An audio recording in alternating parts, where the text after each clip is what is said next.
Mr. Speaker, with great power comes great responsibility. Many will recognize this expression from the wise words of advice Uncle Ben gave to a young Peter Parker in relation to his alter ego, Spider-Man. And while this proverb has certainly been popularized again in the modern era by Spider-Man comics, its meaning is found throughout human history, such as the tale of the sword hanging by a single hair over the head of Damocles while King Dionysus permitted him to experience being king for a day. Not only a powerful mantra for everyday living, it's fitting for the situation we find ourselves in here in the House of Commons today, and the motion that we've been debating for the past several days. What an immense privilege and responsibility it is to sit in this place, to be sent here by your neighbors to our nation's capitals, to be their voice in the halls of power. This Westminster system is unlike any other form of government. This is the House of Commons, where the common citizen is chosen by other common citizens to be sent here to represent them. The government of the day, the Prime Minister, the Privy Council, ministers, deputy ministers, assistant deputy ministers, thousands of bureaucrats. Canadians may well believe that they have power. But in the Westminster system, quite the opposite is true. Everyday citizens of Canada hold the power through the people they send to this House of the common people. You are the boss, and we in this place, we are your servants who sit in your chair for a very brief moment in the long arc of history. This is parliamentary supremacy, a term that is not often used outside of academia, but what does it mean? Why does parliamentary supremacy matter to the marine mechanic in Point of Barrel, or the cranberry farmer in Bala, or the server in South River? Well, Mr. Speaker, it matters to them because it means that they hold the power, and that collectively the members in this place who represent them are far more powerful than any cabinet minister or even a prime minister. We are the people's voice, and the people's voice is supreme. A majority of citizen representatives in this House of the People has demanded the production of documents related to a $390 million spending scandal of this government's making. And yet, despite that parliamentary supremacy, the government, the cabinet, and the Prime Minister have quite simply refused.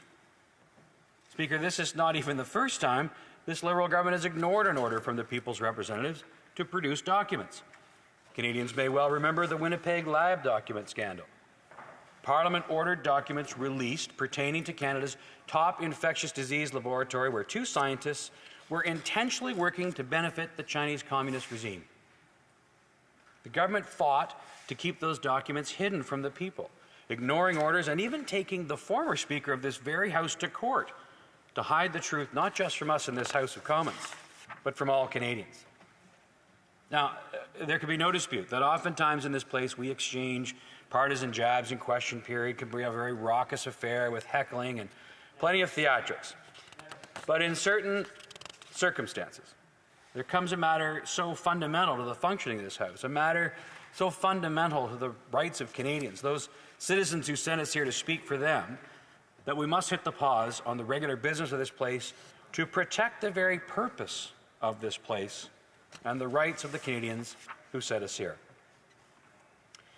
So how did we get here? Well, in 2001, the government of Stephen Harper created an organization that would, quote, demonstrate new technologies to promote sustainable development, including technologies to address issues related to climate change and the quality of air, water, and soil. This organization was to be a funder of public-private partnerships to commercialize new green technologies. It was called Sustainable Development Technology Canada. And since its creation, it has invested in over 300 projects all across the country.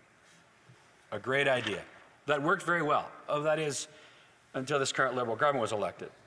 In 2017, just before the current government took office, the Auditor General reviewed Sustainable Development Technology Canada and delivered a very positive report indicating that the organization was operating appropriately. Well, then, late in 2018, then Industry Minister Navdeep Bains started to complain about the chair. Jim Balsillie was his name, a chair who was leading the organization well, according to the Auditor General. Well, Minister Baines complained that Mr. Bosili had been critical of some government legislation. Imagine. So in 2019, Minister Baines began appointing Liberal friends and insiders to the board of directors of Sustainable Development Technology Canada. Now, it's important to note here that Sustainable Development Technology Canada was not some independent agency and completely independent from the government. I mean, the Minister of Industry appoints the board, right? So it's not independent completely. And there were several staff from the Department of Innovation, Science and Economic Development Canada that would regularly sit in on meetings and monitor the activities of the board. And then Minister Baines appointed Annette Verscharan, someone who was receiving Sustainable Development Technology Canada funding through one of her companies, to be the new chair of the board. Well, immediately the red flag should go up. We have a new chair of Sustainability Development Technology Canada, the steward of this fund, the person who is tapped to oversee its operations, to hand out money, who herself is a recipient of the same money she was supposed to be watching over. Well, it turns out the red flags did go up, Mr. Speaker. Then Minister Baines, the Prime Minister's office, the Privy Council office, all were warned. They were all told of the risks associated with appointing this conflicted chair. Now, in an alternate universe where Canadians had a competent government that was accountable and responsible and followed the rules, an appointment like this would never have been made in the first place. Of course, that's not what happened, because Canadians don't have a competent, responsible government. We have a scandal-plagued, incompetent Liberal government that has proven time and time again that every issue they tackle, they make it worse, and that the interests of their well-connected friends and supporters, or the interests of those close to them, always come before the interests of Canadians. We saw it in the WE scandal, WE Charity. Friends of the Liberal Party were quietly and quickly awarded a government contract worth $40 million. Well, quietly until the member from Carleton found out and started digging. So in June of 2019, Minister Baines, after having received some sound advice that appointing an individual to lead a public fund whose companies benefit from that fund was a bad idea, ignored the advice and appointed her anyhow. So did this new chair implement radical change in culture? Did she lead with integrity and honor to ensure that conflicts of interest between public funds and private interests didn't occur? Absolutely not. In fact, the new Liberal board chair went on to create a corporate environment where conflicts of interest were not just merely tolerated, they were actually facilitated.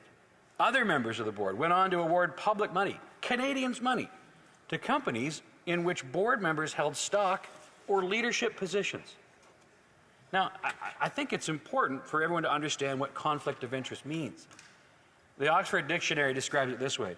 It's a situation in which a person is in a position to derive personal benefit from actions or decisions made in their official capacity. In this case, Liberal board members' individual interests were enriched by their actions in their professional and their public duties. That's a problem, and Canadians understand that. You can forgive the average Canadian who's not likely as familiar with the fancy boardrooms that Liberal insiders frequent, but it is not really that complicated to excuse yourself, to remove yourself from situations where you are or are perceived to be in a conflict of interest. And it's a perfectly legitimate action to take. In fact, Mr. Speaker, it's the law. There are simple and straightforward procedures to avoid a conflict of interest. It's the honorable thing to do.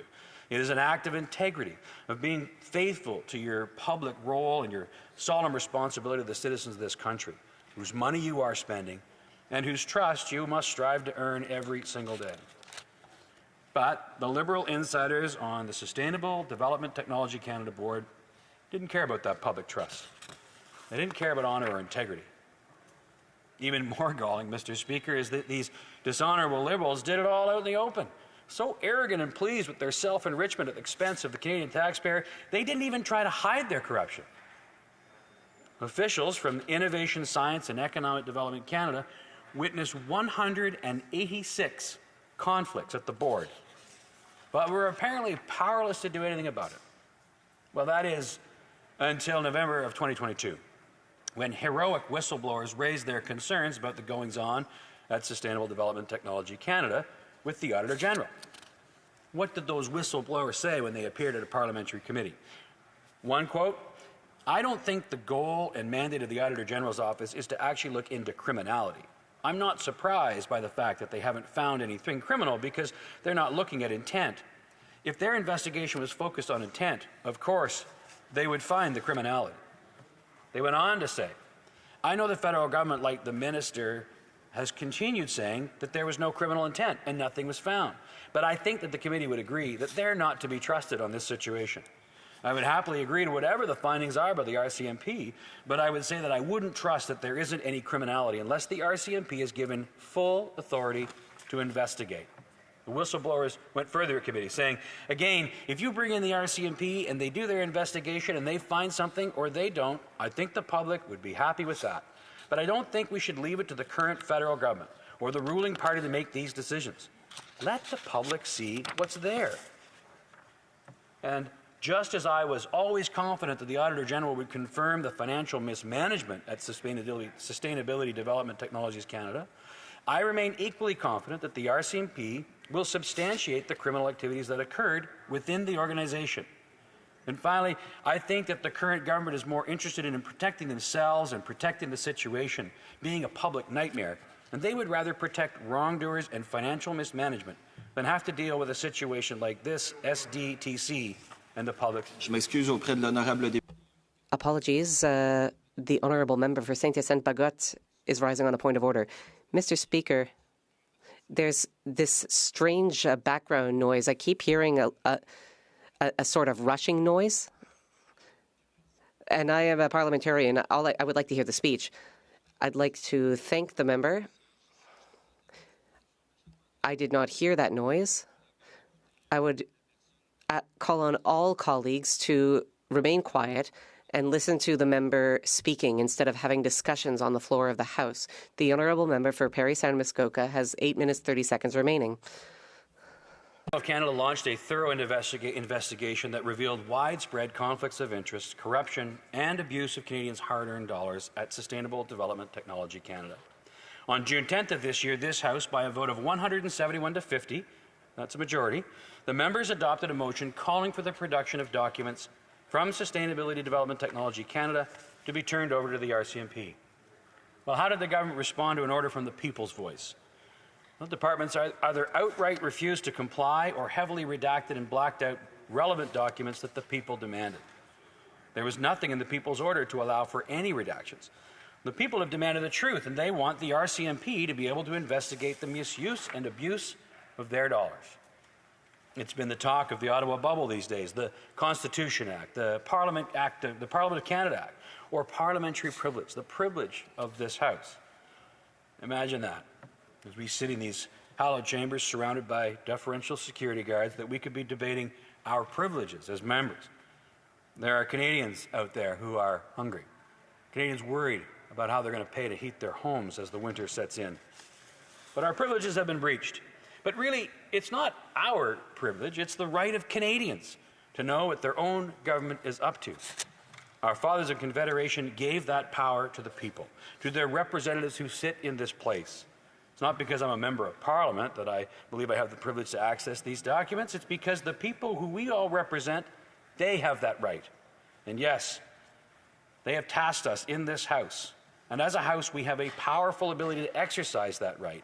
An absolute and unfettered ability to exercise that right. And so why did the House feel compelled to order these documents? It has everything to do with the Auditor General's findings. It found that 82% of transactions involving payment from Sustainable Development Technology Canada to companies approved by the Board of Directors were conflicted. 82%. According to the Auditor General, $300 million of Canadians' money was given to companies where the board members who voted to reward those companies had a conflict of interest. $300 million of public money being used to fund private interests of the people who were voting to award the funds. Speaker, it is reasonable to think that this scandal goes deeper. In the 5-year period under examination by the Auditor General, there were 405 transactions approved by the board. The Auditor General looked at 226, so just over half of the transaction. 186 transactions of the 226 she examined were conflicted. So we can assume that the ratio stands for the entire package of 405 transactions. The Auditor General also found that the same Liberal-appointed board approved and funded another $58 million of projects that were outside the mandate of the foundation. They weren't even eligible under their own rules, but the Liberal board gave them the money anyhow. Now, the Liberals would have us believe that this is an example of bureaucracy off track, but the Auditor General made it clear that the blame for the scandal falls on the Prime Minister's industry minister, who, I quote, did not sufficiently monitor the contracts that were given to well-connected Liberal insiders. Speaker, what we have here is not just gross mismanagement, it's corruption and blatant conflict of interest by Liberal appointees to the tune of $300 million. There was abuse of the public purse, a personal enrichment under the guise of helping the environment. Once these companies that were connected to Liberal insiders received these government grants, it was seen as a seal of approval by outside financiers. This allowed the companies to go and collect millions more dollars to further their interests. It was a green slush fund for well-connected Liberals. Canadians' money was mishandled and private interests got in the way, once again, of the public good. It would be reasonable to conclude that we are debating yet another Liberal spending scandal. Reasonable because there have been so many Liberal spending scandals. It's tough to keep up. It would be understandable if some believe that we're engaged in some self-serving debate about members of Parliament, privilege. In truth, Mr. Speaker, this debate, this motion of privilege that has halted all the other work of this House, is about the very foundations of our democracy and the right of citizens of this country to know what their government is doing. That sword of Damocles hangs over the head of this government. It hangs precariously over the Liberal government and their ministers who, on so many occasions, arrogantly operate as though they are above the law, as though they are above the people. While Conservatives will never relent in exposing the corruption of this government, and we will never relent in our solemn duty to be the voice of the people in this House, their House, where we defend their rights, and above the rights of Liberal insiders, and above the rights of Liberal cabinet ministers, and most certainly above the rights of a Liberal Prime Minister. The citizens of Canada, through this, their House of Commons, the people have demanded the truth. All of it. It's time for this government to hand it over. Thank you, Mr. Speaker.